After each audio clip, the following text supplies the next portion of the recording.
దక్షిణ దేశంలో నందనార్ ఒక భక్తుడు. ఆయనకి చిదంబరం వెళ్లి నటరాజస్వామి దర్శనం చెయ్యాలి అనిపించింది. యజమాని దగ్గరికి వెళ్ళి నాకు అనుమతి ఇవ్వండి అని అడిగాడు. ఆయన మహా ఐశ్వర్యవంతుడు, మంచి మదోన్మత్తుడై ఉన్నాడు. తప్పకుండా వెళ్ళు అన్నాడు. ఆ ఒక్క మాటే వినపడింది నందనారికి. ఆయన అన్నాడు, ఇవాళ రాత్రి మనకున్నటువంటి 500 ఎకరాల పొలాన్ని నాగలి పట్టి దున్ని పంట పండించే, విత్తనాలు చల్లి, కోత కోసే, ధాన్యాన్ని బస్తాలకెత్తే, పంట పొలంలో మళ్ళీ ఎక్కడా ఒక్క గడ్డి పరక లేకుండా తీసే, చిదంబరం వెళ్ళిపో. ఆయనకి ఇవన్నీ వినపడలేదు. ముందు వెళ్ళిపో అన్న మాట వినపడింది. గబగబా పొలానికి పరిగెత్తుకొచ్చాడు. కటిక చీకటి. తెల్లవారేటప్పటికి చిదంబరం వెళ్లాలని కోరిక.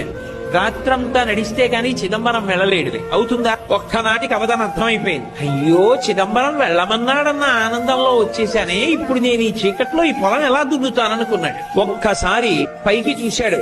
శివా నరిచి నిన్ను చూడకుండా ఉండలేనయా అని స్పృహ తప్పి పడిపోయాడు. ఆయన తలుచుకుంటే పంట పండేస్తుంది. కానీ తన భక్తులు పడవలసిన కష్టం తాను పడాలనుకున్నాడు. కైలాసంలో కొడుకులిద్దరిని పిలిచాడు. విఘ్నేశ్వరుడు, సుబ్రహ్మణ్యుడు, ప్రమదగణాలు, పార్వతీదేవి అందరూ కలిసి భూమి మీదకి వచ్చారు. శంకరుడు స్వయంగా పంచె తీసి పైకి పెట్టి గోచి గోచి కట్టాడు. నాగలి పట్టాడు.